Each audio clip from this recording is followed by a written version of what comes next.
Bon, Pascal, je te propose qu'on commence peut-être. Ok. Eh bien, écoutez, bonjour à toutes et à tous. Je vous souhaite la bienvenue à ce webinaire organisé par Extramile. Je suis Pascal et avec Stéphanie, on va parler de Strategic Workforce Planning et de RH en général. En quelques mots, moi, je suis un ancien de l'armée de l'air. J'ai fait beaucoup de RH dans l'armée de l'air et notamment du Strategic Workforce Planning. Et j'ai rencontré et j'ai rejoint Extramile à l'été dernier, représenté par Stéphanie ici. Extramile, c'est une expertise dans la data RH. Et on était fait pour nous rencontrer. Et grâce à nos deux expertises, on a pu développer de grosses réflexions, d'importantes réflexions dans ce domaine-là qu'on voudrait partager avec vous. Dans ce cadre-là, n'hésitez pas à poser vos questions au fil de l'eau en appuyant sur le bouton en bas Q&A ou Q&R si vous avez une version française ou anglaise. Stéphanie se chargera de filtrer et de nous interrompre pour poser vos questions. L'idée, c'est c'est pas de faire un cours, c'est d'échanger et de partager les pratiques, partager les réflexions sur ces sujets très importants. Sans plus attendre, je vais laisser la parole à Stéphanie qui, en quelques mots, va vous présenter d'abord Extramile. Je te remercie Pascal et je remercie à tous et à toutes qui nous ont rejoints ce matin. C'est vrai que parler de stratégie workforce planning dans un contexte où on est plutôt finalement tiraillé par les urgences du quotidien, ça peut paraître décalé, mais en fait, en y pensant, nous, il y a une chose, d'ailleurs, il y a plusieurs conclusions auxquelles on commence à aboutir en prenant un peu de recul par rapport à cette crise, mais il y a une chose qui est certaine, c'est que on n'a pas su potentiellement anticiper parce que justement il n'y a pas eu de réflexions qui ont été faites en amont et clairement personne n'avait conscience qu'une crise pouvait avoir une telle ampleur. Et aujourd'hui, réfléchir, avoir une stratégie au niveau non seulement opérationnel mais au niveau des RH est clé. Parce que ça peut permettre pas simplement de totalement réduire les effets d'une telle crise, mais ça peut permettre en tout cas tout au moins de les mitiger. Et c'est ce dont il est question ce matin, c'est vraiment de pouvoir réfléchir en amont à la manière dont est gérée les ressources humaines pour pouvoir mieux anticiper soit ce type de crise, soit en tout cas sur le plus long terme, la croissance de l'entreprise. Et c'est vraiment un sujet qui nous tient particulièrement à cœur parce que c'est un sujet qui touche la data RH, comme l'a mentionné Pascal. Et nous, on est vraiment experts de la data RH. Donc, nous, on accompagne des entreprises sur les questions d'optimisation de leur processus de recrutement, par exemple, en leur aidant notamment à pouvoir rapidement, par les outils dits de parsing, à analyser des masses d'offres d'emploi pour pouvoir prépeupler, par exemple, des outils de multidiffusion. On peut les aider aussi à traquer les performances de leurs canaux, les canaux actuels qu'ils utilisent, parce qu'aujourd'hui, beaucoup de décideurs nous disent moi, je dépense de l'argent sur plein de canaux de diffusion, mais je n'ai pas assez de recul pour savoir est-ce qu'ils sont vraiment efficaces. Nous, on accompagne les dirigeants et les DRH à pouvoir mesurer l'impact de toutes les campagnes qui sont menées sur leur plateforme, quel que soit finalement le canal qu'ils utilisent. Donc ça, c'est des outils dits de tracking. On est également capable de pouvoir aller plus loin que la simple diffusion d'annonces, mais de pouvoir aussi prédire quel pourrait être finalement le coût d'acquisition. Par exemple, aujourd'hui, des entreprises qui sont sur plusieurs territoires n'ont pas forcément de visibilité sur combien leur coûte un commercial à Rouen comparé au même commercial avec le même niveau d'expérience à Paris. Donc, nous, on est capable de remonter ces informations-là, de pouvoir les analyser et de le mettre en face des décideurs. Donc, c'est ce qu'on appelle donc de faire de la business intelligence. Et derrière, en aval, on est également capable de pouvoir analyser des masses de CV, des millions de CV en temps réel pour matcher avec des offres d'emploi. Donc, vraiment, on arrive à accompagner le recruteur sur chaque étape du processus de recrutement. La stratégie Workforce Planning va un peu plus loin, bien sûr. Ce n'est pas simplement le recrutement qui est impacté, comme le précisera Pascal, mais c'est vraiment quelque part toutes les stratégies internes de l'entreprise telles que le conçoit le DRH qui peuvent être impactées, notamment la formation, la mobilité interne. Et ces questions-là nous intéressent parce que, quelque part, ça veut dire qu'il faudrait que l'entreprise puisse bien maîtriser la data RH qu'elle collecte et puisse l'utiliser au mieux pour justement pouvoir mieux anticiper. Donc ça, c'est des sujets sur lesquels on peut accompagner également les entreprises. Et juste le slide après, Pascal. Avant de laisser la parole justement à Pascal, je vais simplement préciser aujourd'hui qu'on est accompagné par plusieurs acteurs en France et à l'étranger. On est accompagné par Microsoft sur le pôle parisien à Station F. On est également accompagné par le village Baïséa et on est aidé sur tout ce qui est, on va dire, machine learning et IA par le laboratoire Eniria. Voilà, donc c'est vraiment, on est accompagné par des acteurs de référence sur le marché pour aider nos clients. Donc, sans plus tarder, je vais repasser la parole à Pascal pour entrer un peu plus dans le vif du sujet par rapport à ce qui nous concerne aujourd'hui. Merci beaucoup Stéphanie. Donc, comme on le voit chez Extramile, on a une capacité, une compétence, la force d'Extramile, c'est cette capacité à analyser toutes les compétences d'une organisation, analyser leur évolution, etc. Et quand on parle de workforce planning, on parle de planification. Et effectivement, la première interrogation qu'on peut avoir, c'est est-ce qu'on a toujours intérêt à planifier? Parce qu'on fait des plans, ça prend beaucoup de temps. On planifie les RH, on se dit tiens, on va évaluer notre organisation dans 5 ans, dans 10 ans. Mais finalement, la crise du Covid qu'on vit aujourd'hui, au mois de janvier, personne n'avait imaginé que toutes les organisations seraient à l'arrêt. Donc, est-ce qu'on a intérêt à continuer à planifier? D'autant que aujourd'hui, la fonction RH, elle se retrouve en première ligne. D'abord parce que c'est une variable d'ajustement, et c'est trop souvent une variable d'ajustement. Et quand on est dans la fonction RH, on n'aime pas voir arriver les responsables de la stratégie ou les responsables financiers qui disent bon, il va falloir faire des économies et on a pensé à vous parce que c'est presque plus facile. Effectivement, on ne peut pas vendre les usines. En revanche, on peut mettre les gens en chômage partiel très rapidement. Et on aimerait se dire, nous qui sommes dans la fonction RH, que les RH ne sont pas la variable d'ajustement. Mais ça, c'est quand même un peu pieux. Il faut voir la réalité en face. On s'aperçoit aussi finalement qu'on ne connaît pas et que la fonction RH ne connaît pas en détail les compétences des salariés. C'est-à-dire qu'un manager sait à peu près les compétences de son équipe, qui évolue tout le temps, mais la fonction RH, elle aimerait les connaître. Un exemple, aujourd'hui, vous avez dans une entreprise, par exemple, quelqu'un qui va se payer une formation en japonais, et puis en contrepartie, de l'autre côté de l'entreprise, on reçoit des notices en japonais pour certaines machines et on est obligé de les traduire. Alors qu'il suffirait de savoir qu'on a quelqu'un qui parle japonais, eh ben, il pourrait directement utiliser ces notices et le partager avec ses collègues et on n'aurait pas à mettre en place tout un système de traduction. Mais pour ça, encore faut-il savoir que cette personne a acquis ses compétences en japonais. Ça veut dire qu'il faut que cette information, elle remonte. Et elle ne remonte pas forcément, on l'a tous vécu.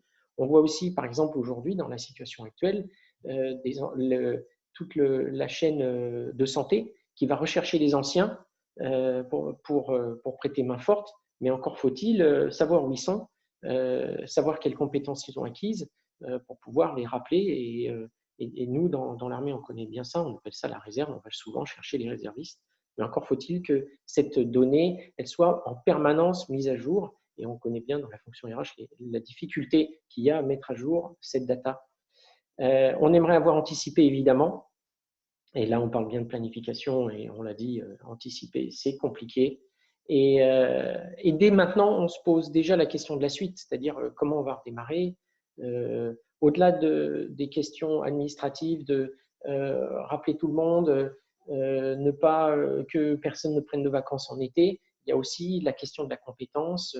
Toutes les personnes qui étaient en formation, Est-ce qu'on a pu assurer une continuité de cette formation? Est-ce que les compétences vont pas s'émousser pour certains parce qu'ils ne pratiquent plus, etc., etc.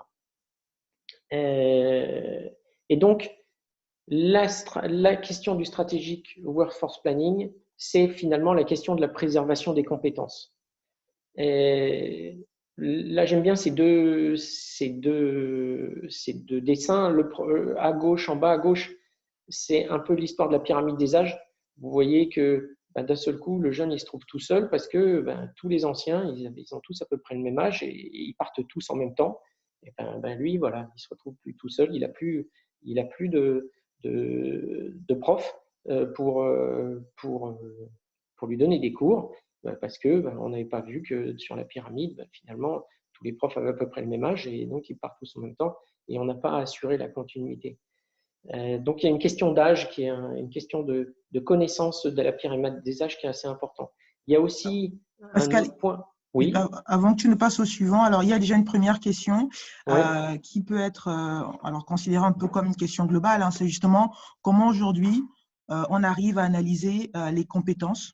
Voilà, les compétences qui sont, par exemple, tu as parlé de l'exemple de la personne qui a une connaissance de la langue japonaise. Oui. Voilà, aujourd'hui, comment est-ce que XtraMile se positionne sur ça? Alors, je ne sais pas si tu y réponds par la suite, mais si tu y réponds par la suite, on pourrait laisser ça pour après, mais ce serait intéressant que tu puisses en toucher un mot. Ouais. C'est une très bonne question. L'enjeu au-delà de la connaissance des compétences, c'est l'enjeu du traitement de la donnée au sein de l'entreprise. Il faut à la fois avoir un système d'information où chacun peut avoir accès, et notamment le salarié, sur lequel il peut mettre à jour en permanence ce qu'on pourrait appeler par exemple une fiche profil, c'est une sorte de CV, mais en tout cas, il met à jour ses compétences. Et moi, je pense que la clé, c'est celle-là, c'est-à-dire, c'est un peu le modèle LinkedIn. C'est-à-dire que si vous laissez au manager ou au N+2 insérer les compétences de ses collaborateurs, il va en oublier. Il ne va voir que les compétences dont il a besoin à un moment. Je pense que l'enjeu, c'est d'avoir un système d'information où chaque salarié peut interagir et insérer les compétences qu'il acquiert. Et après, il faut effectivement avoir un système qui soit robuste pour que ces compétences puissent remonter, pour qu'elles puissent être analysées. Alors, comme chacun va les écrire avec son langage à lui, il va falloir pouvoir faire de l'analyse sémantique, ce que, par exemple, notamment XtraMile sait faire, pour dire, tiens, finalement, cette compétence écrite comme ça et cette compétence écrite comme ça, c'est la même chose.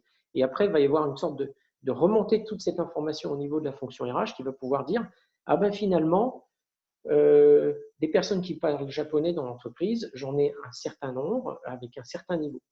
Mais la clé, c'est, pour moi, pour connaître la compétence, c'est laisser les individus l'insérer eux-mêmes, et quitte à ce qu'on la valide derrière par des managers ou autres. Mais en tout cas, à l'idée du modèle de LinkedIn, c'est les individus eux-mêmes qui insèrent leurs compétences. Et en général, on ne ment pas. On dit ce qu'on est et ce qu'on sait faire.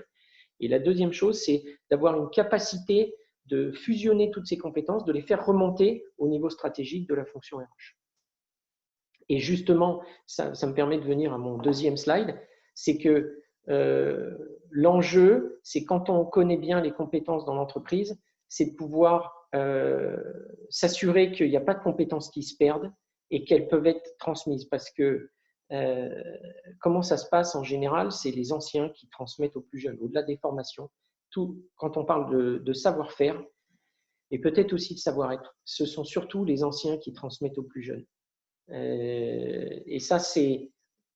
moi, je l'ai vu, par exemple, dans les armées. Vous n'avez plus que quelques personnes qui savent maîtriser un système d'armes ou un système technologique. Il faut savoir garder ces personnes assez longtemps pour qu'elles puissent transmettre aux plus jeunes l'utilisation de ce système. Je vais passer, parce que ce sujet, c'est un sujet très intéressant, le sujet de la transmission, de la préservation de la compétence. Mais je voudrais partager avec vous, sur la planche suivante, une méthodologie qui est forcément ses limites et ses biais, mais qui est assez intéressante pour catégoriser, alors j'aime pas trop ce terme-là, mais pour faire 4 groupes de personnes au niveau de l'entreprise, parce que pour chacun de ces groupes, on le verra juste la planche d'après, on peut avoir une appréciation différente en termes de stratégique workforce planning. Et d'ailleurs, le Covid-19, enfin en tout cas la situation dans laquelle on est, pourrait remettre en question certaines appréhensions. Alors, on pourrait imaginer une typologie des emplois comme ceci, c'est-à-dire on a des emplois, et puis après je reviendrai dans le détail un peu sur des exemples, qui sont spécifiques, et puis des emplois qui sont plus universels, spécifiques à l'entreprise, c'est-à-dire qu'on ne trouve que dans l'entreprise ou que chez les concurrents. Et puis des emplois universels, des emplois beaucoup plus transverses qu'on retrouve dans toutes les entreprises. Et après, des niveaux d'importance vus au sein de l'entreprise plutôt supérieurs et plutôt moyens ou faibles. Et je vais tout de suite passer à la suite, qui est finalement comment on pourrait appréhender ces 4 catégories en termes de strategic workforce planning et en termes de gestion et d'évolution de ces compétences, de maîtrise en fait de ces compétences.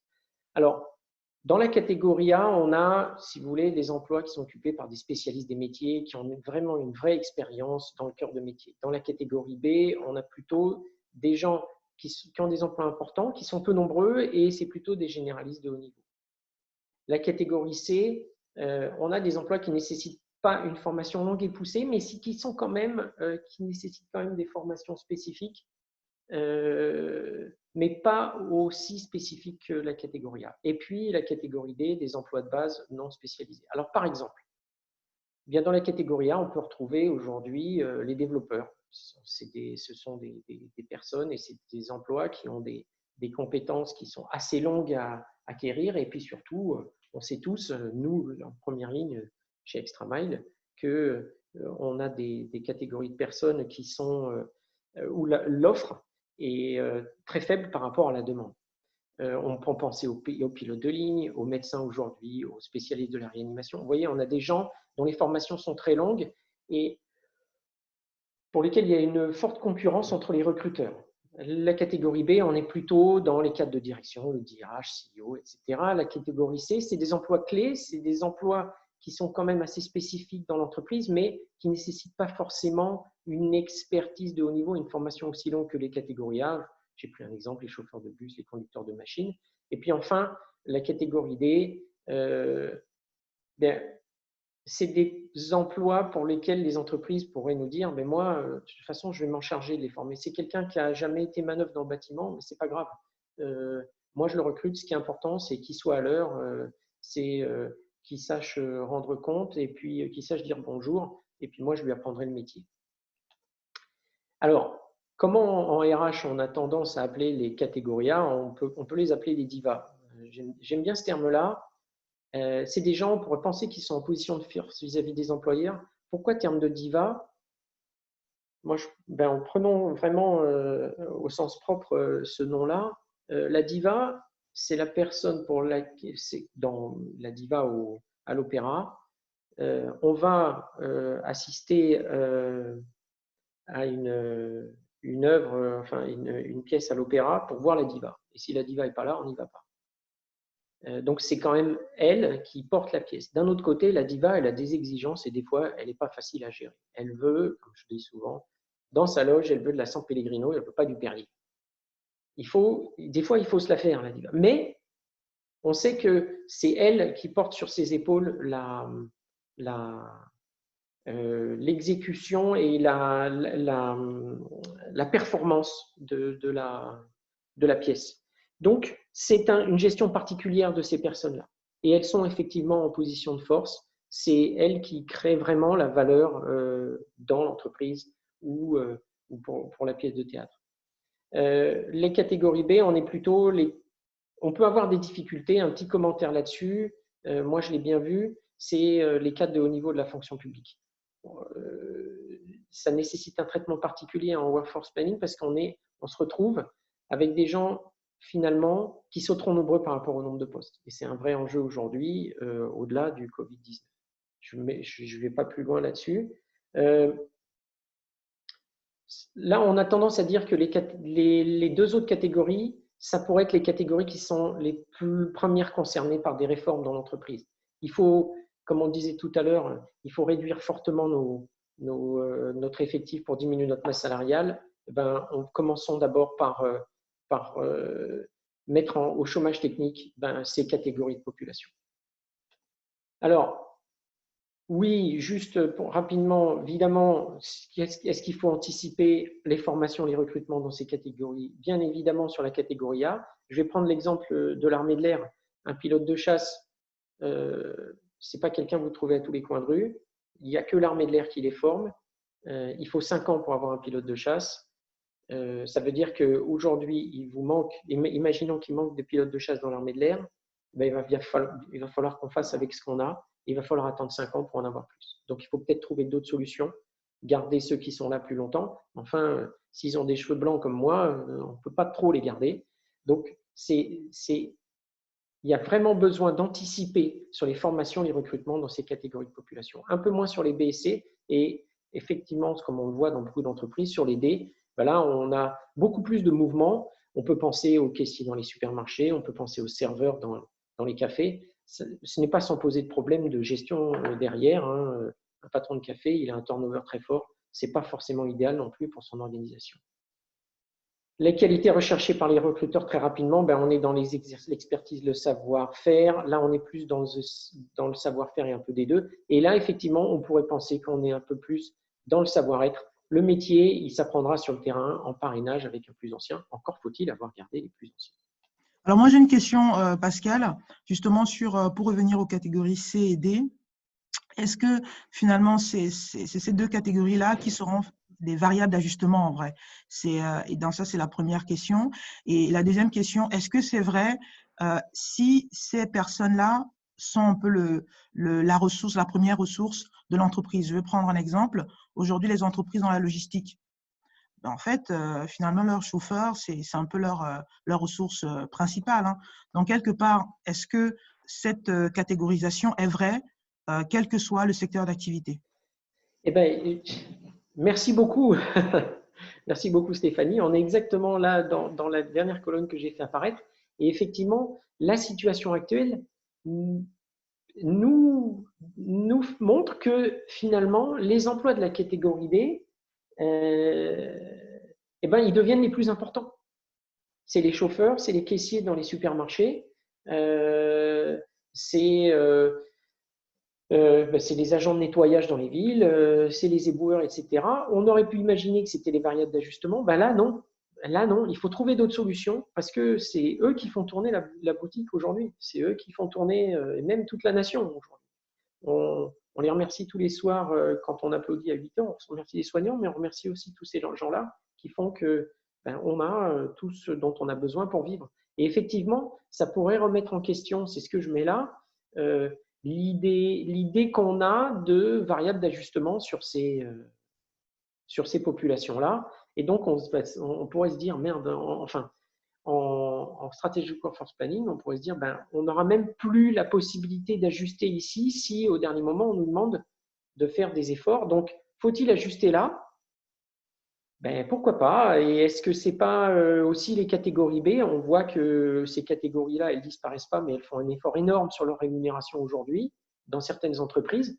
Finalement, ça équivaut à diminuer de la masse salariale. Hein. On diminue de la masse salariale, il y a deux façons. Hein. On se sépare des personnes ou on réduit leurs coûts et on les garde. Et donc, effectivement, ça rebat un petit peu les cartes. Je voudrais passer à la suite, Stéphanie, pour ne pas prendre trop longtemps, parce qu'il est déjà 10h27. Juste pour remettre en perspective un peu ce qu'est le Strategic Workforce Planning, même si je pense que tous les gens qui nous écoutent connaissent bien. En fait, l'idée, c'est assez théorique et assez mathématique comme approche. On a une pyramide aujourd'hui. Alors, évidemment, c'est complètement théorique. La pyramide, elle a cette forme-là. Elle pourrait avoir la forme de poire écrasé, de toupie, de pyramide inversée. C'est une pyramide des âges, mais ça pourrait être aussi, plutôt d'ailleurs, une pyramide des compétences. Vous avez en haut les cadres de maîtrise, ceux qui maîtrisent, comme le nom l'indique, tout le métier. Et puis en bas, vous avez les jeunes apprentis qui commencent dans le métier. On a une pyramide donc dans ce métier-là. Et puis, on a une pyramide cible qu'on aimerait rejoindre. On sait qu'il faudrait que la pyramide elle ait cette forme-là à 5 ans. Et là, on applique un modèle, des modèles mathématiques sur cette pyramide-là. Et ça on sait le faire, on saurait le faire chez Extramind. Il faut vraiment avoir une capacité de traitement de la donnée assez importante. Sans intervention extérieure, on fait évoluer cette pyramide. On sait que déjà, si on fait évoluer sur 5 ans, ceux qui sont à moins de 5 ans du départ en retraite, ils ne seront plus là. On sait qu'en général, un apprenti, il lui faut 2 ans pour acquérir, pour monter à ce niveau-là. Donc, aux 2 ans, on fait monter à ce niveau-là. Donc, on fait évoluer cette pyramide et on s'aperçoit qu'en la faisant évoluer, si on la laisse vivre toute seule, on s'aperçoit qu'on va arriver ici. Et donc, on voit bien qu'on n'est pas sur la cible qu'on voudrait atteindre. C'est pour ça qu'on a des écarts. Et le Strategic Workforce Planning consiste à mesurer ces écarts et on est toujours sur un modèle théorique, et à planifier des actions qu'on va mettre en œuvre pendant ces 5 ans pour faire tendre cette pyramide vers celle-ci. Alors, quelles sont ces actions? Et l'important, c'est il n'y en a pas qu'une action, ce n'est pas que le recrutement. Et l'important, surtout du Strategic Workforce Planning, c'est de les coordonner. Les actions, c'est évidemment des réorganisations, se dire que finalement, pour un manager, compte tenu des nouveaux outils, des nouveaux modes de fonctionnement, on n'a plus besoin, ce n'est pas 5 exécutants, entre guillemets, 5 collaborateurs par manager, mais on va passer à 10 collaborateurs par manager, un exemple. Évidemment, les recrutements qui vont permettre de faire évoluer notre pyramide, la formation, des mobilités externes et des mobilités internes, voire de la sous-traitance d'activités. Et donc là, effectivement, si on décide de sous-traiter l'activité, on fait évoluer la pyramide. J'aime bien ce schéma qui résume bien ce dessin plutôt qui résume bien le Strategic Workforce Planning. L'idéal pour ce poste serait quelqu'un de compétent avec une solide expérience et qui connaisse toutes les ficelles du métier. Ah bah oui, mais on l'a mis en pré-retraite hier. Ah bah oui, bon. Un peu dommage. Si on avait anticipé, on aurait peut-être pu faire autrement. Est-ce qu'il y a des cas? Oui. On a trouvé, enfin, il existe des entreprises qui ont mis ça en place et ce n'est pas uniquement les grands comptes. On a effectivement, par exemple, cette entreprise qui est en Hollande, une entreprise de transport, un peu l'équivalent de la SNCF. Donc, grosse entreprise. Ses enjeux, c'est 30% du trafic augmenté et l'automatisation des lignes. Et donc, il faut avoir une attention parce que la pyramide, elle est telle que va y avoir. L'entreprise estime et la fonction RH qu'il va y avoir beaucoup de départs d'ici entre 2022 et 2028. Donc, il va falloir transmettre tout ce savoir-faire aux plus jeunes et monter en compétence des juniors. On a aussi une ETI, une entreprise artisanale de 300 salariés. Et ça, on peut être dans l'importance du Strategic Workforce Planning dans ces entreprises qui ont des métiers assez spécifiques, en général dans l'artisanat, avec des vrais savoir-faire de salariés qui sont restés dans la maison. En général, on est dans des entreprises familiales qui sont restés dans l'entreprise pendant 20 ans, qui ont acquis un tournement et toute la valeur de l'entreprise passe par ces gens-là. Il ne faut pas attendre qu'ils partent pour commencer à préparer leur relève. Il faut déjà aller chercher des jeunes, voire 5 ans, voire plus avant, pour qu'ils les prennent sous leur coupe. Et anticiper justement la transition et la mise en place d'un plan stratégique. Alors Pascal, je termine. Alors on a 2 questions. Du coup, oui. c'est pas mal. En fait, alors il y a une première question qui est liée à identifier la bonne catégorie par rapport à une description de poste. Donc, le poste, c'est en fait des techniciens de maintenance qui est en niveau CAP. Mais par contre, la transmission du savoir met entre 12 à 18 mois. Donc, la question, est-ce que du fait que, même s'ils sont les techniciens de maintenance, du fait que la transmission prenne du temps, est-ce qu'ils sont plutôt à mettre dans les catégories A, C ou D? Comment est-ce qu'on arrive à identifier la bonne catégorie dans ce cas de figure? Alors, en fait, je dirais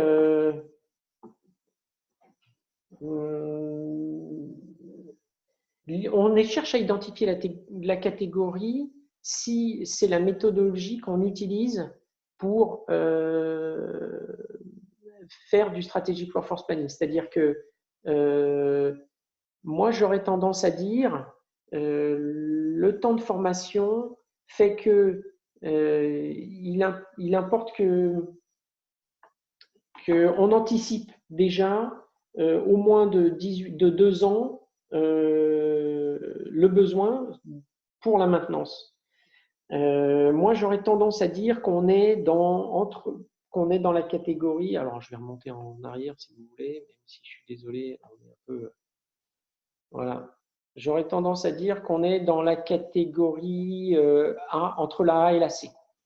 Mais j'aurais plutôt tendance à dire qu'on est dans la C parce que soit c'est de la maintenance spécifique pour l'entreprise et elle n'existe pas chez les concurrents et on a vraiment une source qui pourrait se tarir rapidement si on n'a pas anticipé, soit on est sur de la maintenance pas si spécifique que ça finalement et on pourrait rapidement, si on a des besoins, aller chercher à la concurrence les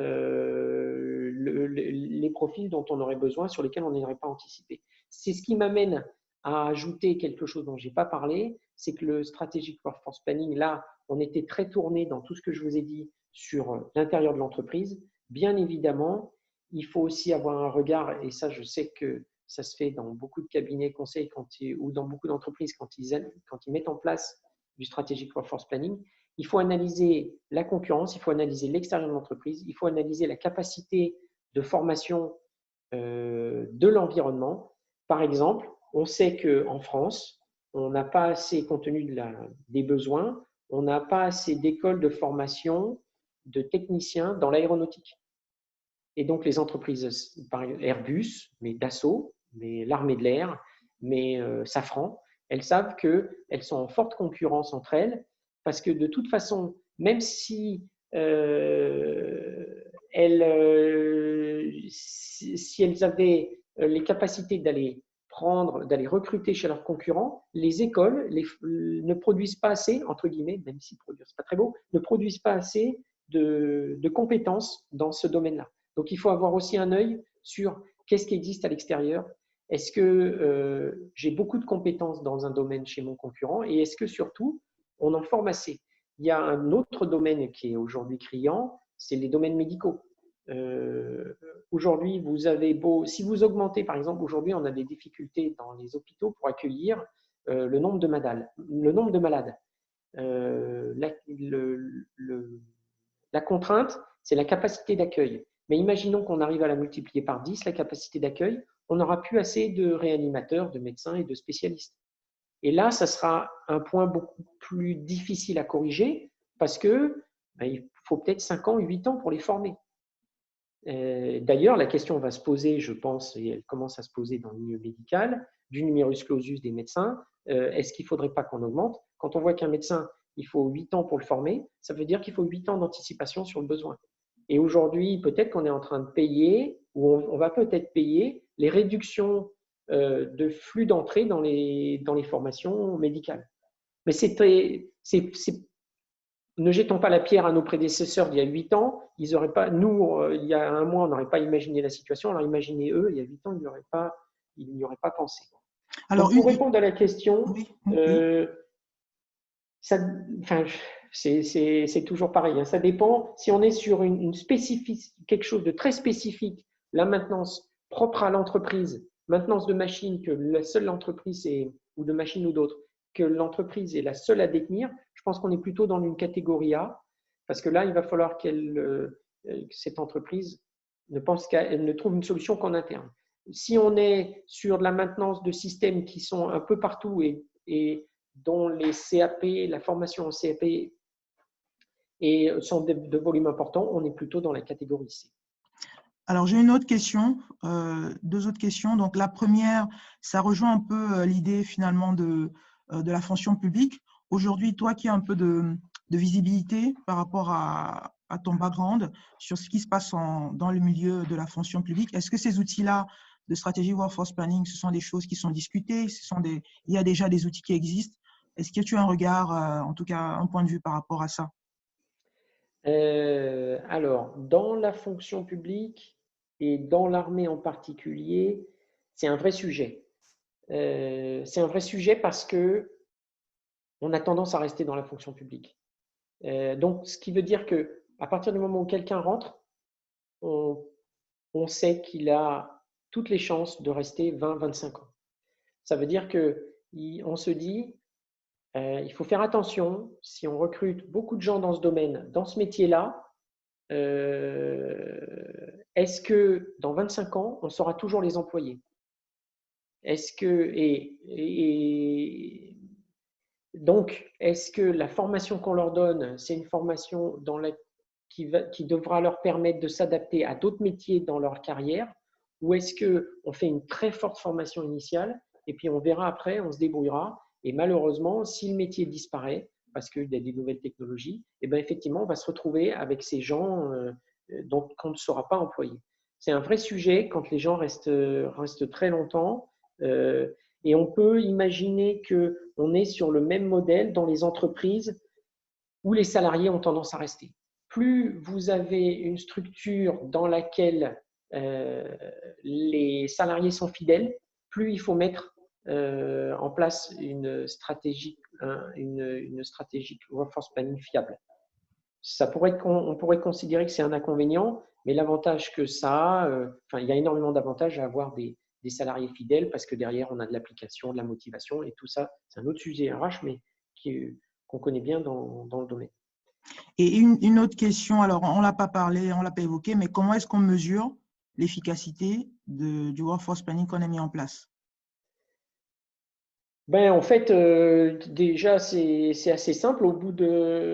En général, la stratégie workforce planning, tous les ans, on refait une planification. C'est-à-dire tous les ans, c'est pas quelque chose qu'on refait tous les jours. On fait une analyse de notre pyramide, comme j'ai parlé. On fait une analyse de la situation et on fait évoluer cette situation et on regarde par rapport à une prévision à 5 ans. Et chaque année, on décale, on refait une planification. Donc, au bout de 5 ans, on va pouvoir déjà regarder la situation par rapport à la situation réelle et la situation qu'on avait prévue. Et si le décalage est là, on peut dire, effectivement, on a mal planifié. Alors, soit on a mal planifié, soit on a mal estimé le besoin 5 ans avant. Mais en tout cas, c'est par la mesure des écarts entre les compétences, les sureffectifs dans certains domaines, que ce soit sur la base de la pyramide ou en haut de la pyramide, qu'on va mesurer l'efficacité de la stratégie workforce planning. Mais c'est pour ça qu'il faut se remettre au travail chaque année pour refaire une planification complète.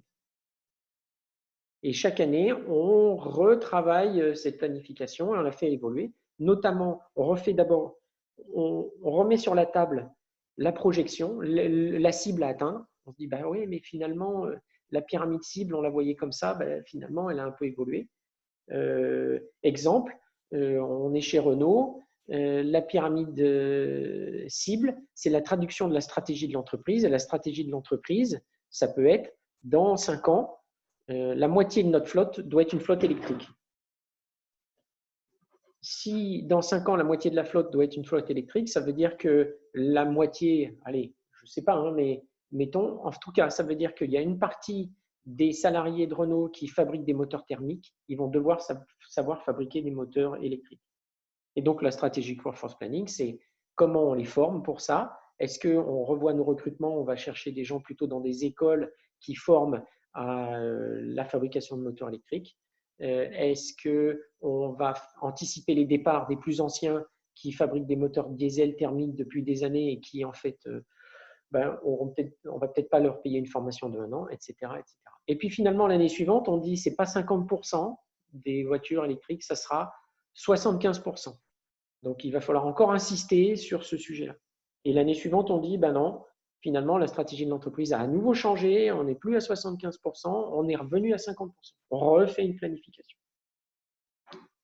Alors justement, parce que là, on arrive un peu à la fin. J'avais ma dernière planche, elle est là, justement. Ah, super, moi, je pense que ça peut rejoindre certains points parce qu'il y avait une question justement sur comment la data aujourd'hui peut, parce que tu parles finalement d'une temporalité d'1 an à chaque fois pour repenser, en tout cas pour revoir si la stratégie Workforce Planning a marché, en tout cas, ou est en ligne avec nos attentes, Oui. est-ce que le fait d'avoir des outils comme ExtraMile d'analytique qui permet de remonter les informations en temps réel, ça permet finalement de réduire cette temporalité-là pour avoir, alors je dirais pas une stratégie Workforce Planning quasi en temps réel, mais en tout cas de pouvoir avoir une vision, on va dire, beaucoup plus réelle au quotidien, quoi. Voilà. Est-ce que justement cette approche d'analytique n'est pas permet d'être beaucoup plus performant par rapport à ça?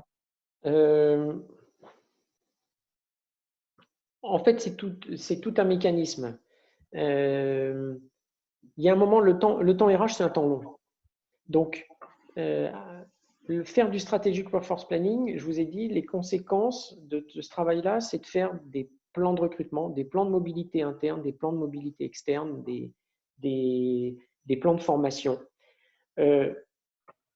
Même si on pouvait refaire, on ne refait pas un strategic workforce planning, une planification, on ne refait pas tout le travail de strategic workforce planning tous les jours, parce qu'il faut attendre de voir les effets des actions qu'on veut mettre en œuvre.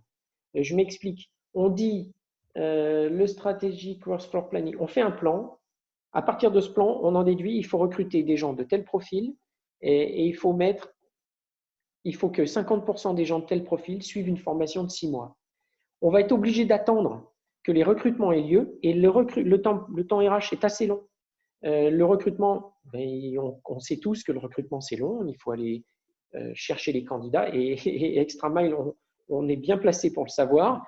Il faut aller sourcer les bons candidats, il faut les évaluer et il faut après qu'ils fassent leur période d'essai, il faut s'assurer qu'ils correspondent bien aux besoins et puis il faut s'assurer qu'ils sont bien intégrés dans l'entreprise. Et puis pareil, les formations, ça prend du temps. On est obligé d'attendre que toutes ces actions aient porté leurs effets pour refaire un état des lieux. Et cet état des lieux, c'est OK, maintenant, compte tenu de toutes les actions que j'ai mises en œuvre, quelle est ma nouvelle pyramide?